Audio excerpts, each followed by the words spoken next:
Assalamualaikum warahmatullahi wabarakatuh. Anak-anak yang dikasihi, kita sambung PDPR kita pada hari ini dengan pelajaran perkara sirah darjah 2.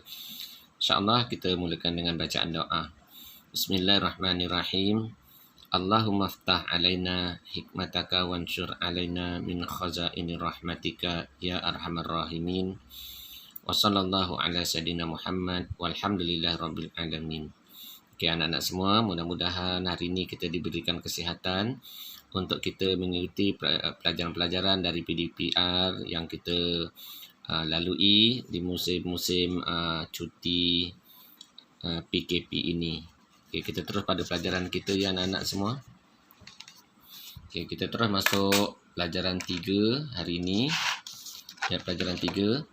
Okay, bagi yang tak ada kitab pun rasanya boleh sama-sama ikuti kerana kita Ustaz gunakan kaedah terus direct pada kitab. Boleh terus tengok video ni. Okey. Ikut Ustaz baca ya perlahan-lahan. Ustaz baca perlahan-lahan, anak-anak cuba ikut.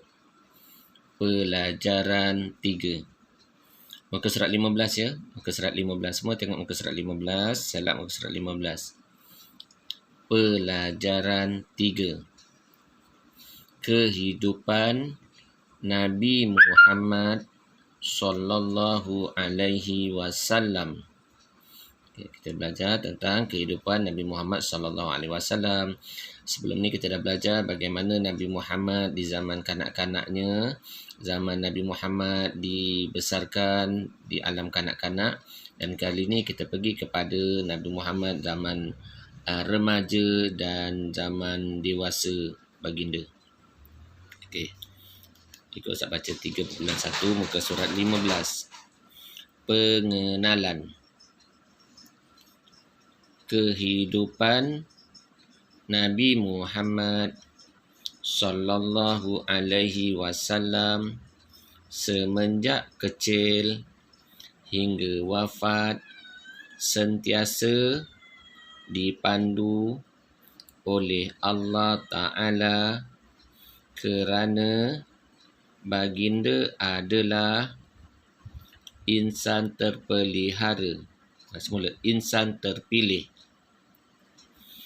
Perjalanan hidup Nabi Muhammad sallallahu alaihi wasallam dibahagikan kepada beberapa peringkat untuk dikaji dan dihayati kerana baginda adalah contoh teladan yang utama.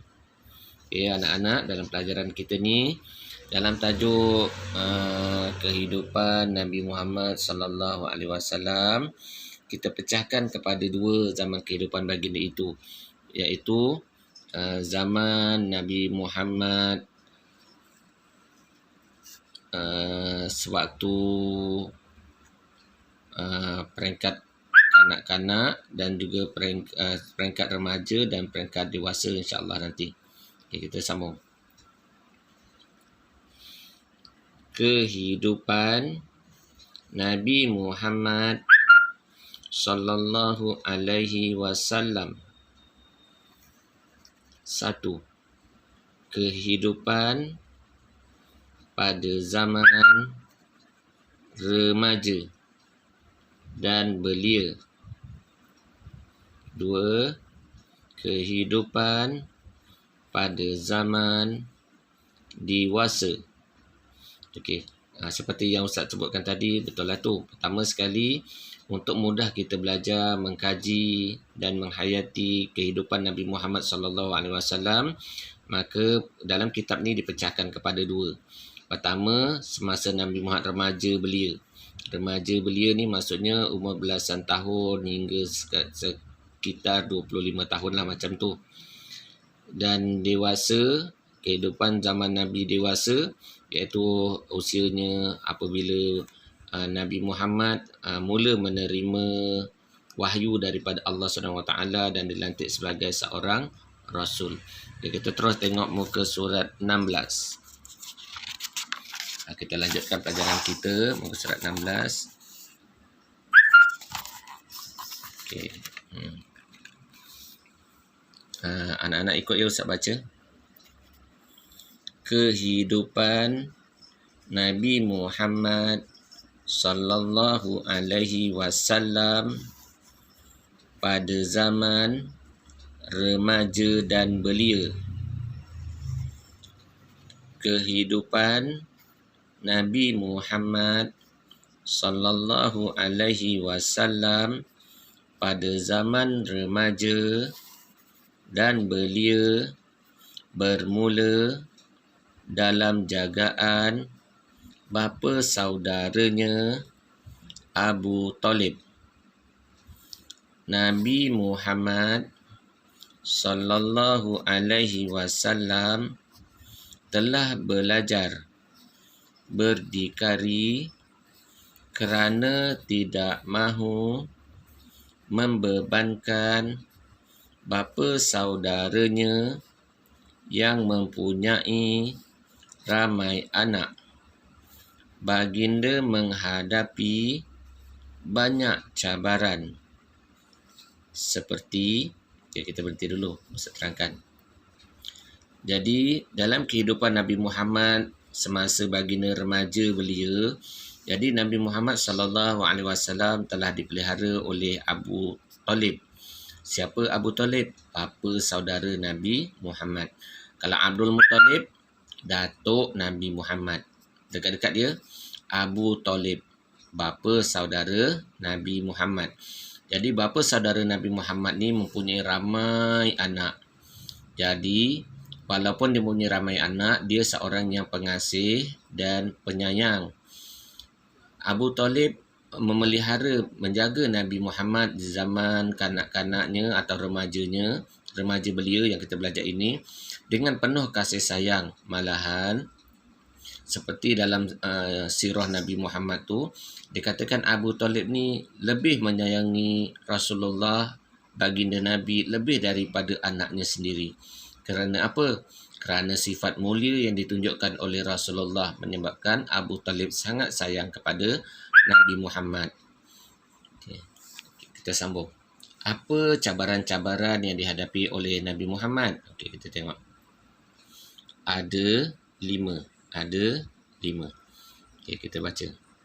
1. Ikut dia. Terlibat di dalam peperangan Fijar ketika berumur 15 tahun. Okey, pertama Nabi Muhammad sewaktu 15 tahun, ni betul-betul remaja ya. Baginda telah terlibat dengan satu peperangan namanya peperangan Fijar. Dalam masa ni Nabi Muhammad belum mahir, belum pandai lagi berperang.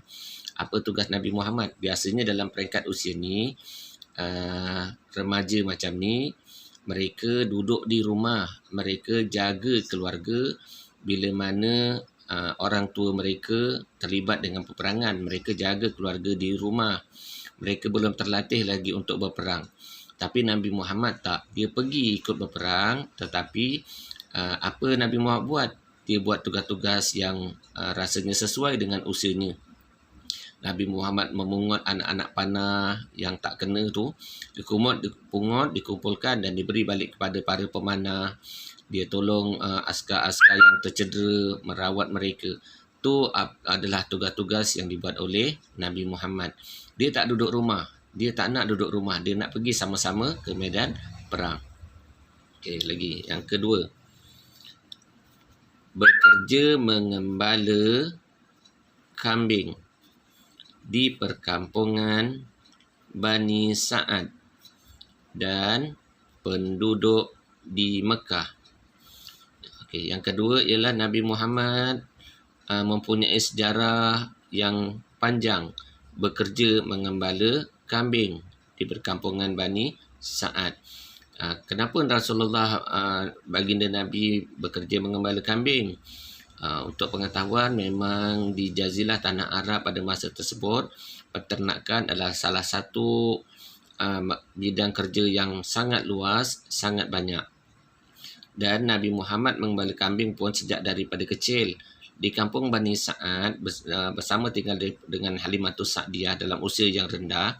Masa itu sekitar umur Nabi Muhammad 4, 5, 6 tahun, Nabi Muhammad mengembala kambing.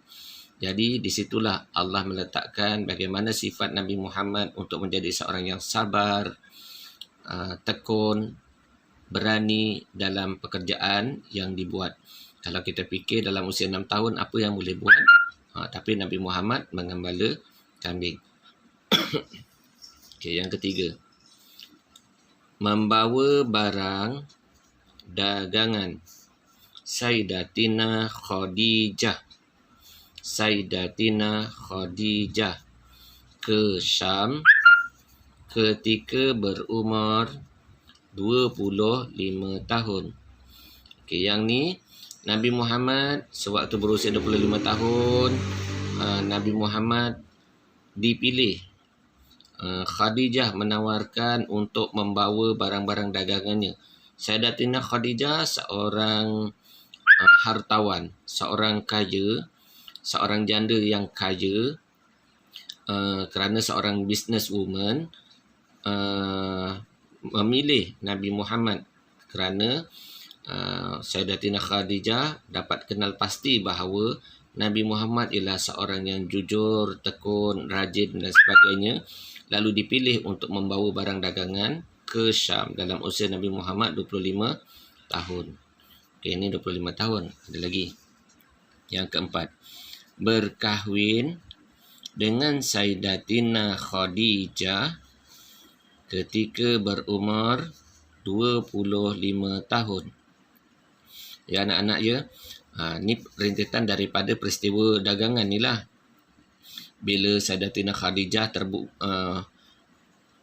melihat apa yang dia tahu di depan matanya sendiri bahawa Rasulullah Nabi Muhammad betul-betul seorang yang jujur, ikhlas, rajin dan sebagainya, membuatkan Sayyidatina Khadijah ingin menjadikan Nabi Muhammad sebagai suaminya, dan mereka melangsungkan perkahwinan mereka dalam usia Nabi Muhammad 25 tahun.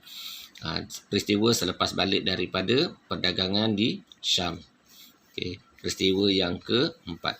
Peristiwa yang kelima, membantu menyelesaikan masalah peletakan Hajarul Aswad di Kaabah ketika berumur 35 tahun. Dalam Nabi Muhammad 35 tahun, Nabi Muhammad menjadi Rasul usia 40 tahun. 35 tahun Nabi Muhammad belum menjadi Rasul. Berlaku banjir ya di Kaabah menyebabkan batu Hajarul Aswad jatuh daripada Kaabah. Dan apabila proses baik pulih Kaabah menjadi masalah kerana batu mulia itu menjadi rebutan oleh banyak ketua-ketua kabilah, ketua-ketua masyarakat untuk diletakkan di tempatnya. Hingga kan akhirnya mereka semua ketua-ketua kabilah tadi, ketua-ketua masyarakat kaum tadi sepakat untuk memilih seorang, kerana tak boleh ramai-ramai, untuk memilih seorang untuk mengangkat batu tersebut diletakkan di tempatnya. Dan akhirnya Nabi Muhammad terpilih untuk meletakkan batu tersebut. Dalam anak-anak, begitulah tadi ya peristiwa penting dalam usia Nabi Muhammad dalam hidupnya, dari usia paling kecil iaitu mengembala kambing, sampailah berdagang, sampailah dia berkahwin. Okay, kita sambung lagi muka surat 17. Laju sikit. Nabi Muhammad sallallahu alaihi wasallam mempunyai banyak keistimewaan di kalangan kaumnya. Antara keistimewaan tersebut ialah keistimewaan Nabi Muhammad ya, membuat kaumnya sangat suka, sangat sayang kepada baginda. 1. Akhlak yang mulia. Nabi Muhammad punya akhlak yang sangat mulia. 2. Jujur dan amanah. Al-Amin. Ya, Nabi Muhammad dapat gelaran Al-Amin, yang paling amanah. Kerana apa? Peristiwa Hajarul Aswad lah. Ni peristiwa ni kerana Nabi Muhammad dapat menyelesaikannya dan memenuhi semua tuntutan ketua-ketua masyarakat dalam proses untuk meletakkan Hajarul Aswad di tempatnya, menyebabkan Nabi Muhammad dapat gelaran Al-Amin. 3. Peribadi yang menarik. 4. Fikiran yang tajam. 5. Berkata-kata pada perkara yang penting sahaja. Nabi Muhammad dia tak suka banyak bercakap, dia lebih suka mendengar dan bertindak. Bukan jenis orang yang berbual kosong ataupun bersembang kosong, tak ada. Baiklah. Ini ialah sifat-sifat mulia Nabi Muhammad yang menjadi keistimewaan menyebabkan masyarakat di Mekah sana begitu tertarik dan suka kepada Nabi Muhammad. Okay, ada sikit lagi penerangan. Menurut Ummul Mukminin Sayyidatina Khadijah, Rasulullah sallallahu alaihi wasallam adalah seorang yang sangat sabar menanggung bebanan orang yang lemah, membantu orang yang memerlukan, memuliakan tetamu dan membantu sebarang perkara yang melibatkan kebenaran. Baiklah anak-anak, ini pelajaran kita hari ini iaitu tentang kehidupan Nabi Muhammad. Hari ini kita belajar bahagian Nabi Muhammad sewaktu dalam usia remaja belia. InsyaAllah akan datang kita sambung kehidupan Nabi Muhammad di peringkat usia dewasa ataupun peringkat Nabi Muhammad dilantik sebagai seorang Rasul. Baiklah, insyaAllah untuk tugasan anak-anak Ustaz minta anak-anak salin yang ini. Gunakan buku akhlak nombor 4, salin balik semula. Tajuknya Keistimewaan Nabi Muhammad. Keistimewaan Nabi Muhammad. Tulis 1, 2, 3, 4, 5. Tak perlulah bintang-bintang, susun aja pun boleh. Okey, baiklah anak-anak, itulah saja pelajaran kita hari ini. Jumpa lagi pada masa yang akan datang. Kita tutup dengan bacaan tasbih kafarah dan suratul As. Bismillahirrahmanirrahim. Subhanakallahumma wa bihamdika asyhadu an la ilaha illa anta astaghfiruka wa atubu ilaik. Bismillahirrahmanirrahim. Wal 'ashr innal insana lafil khusr illa allazina amanu wa 'amilus solihat wa tawassaw bil haqqi wa tawassaw bis sabr. Sadaqallahul azim.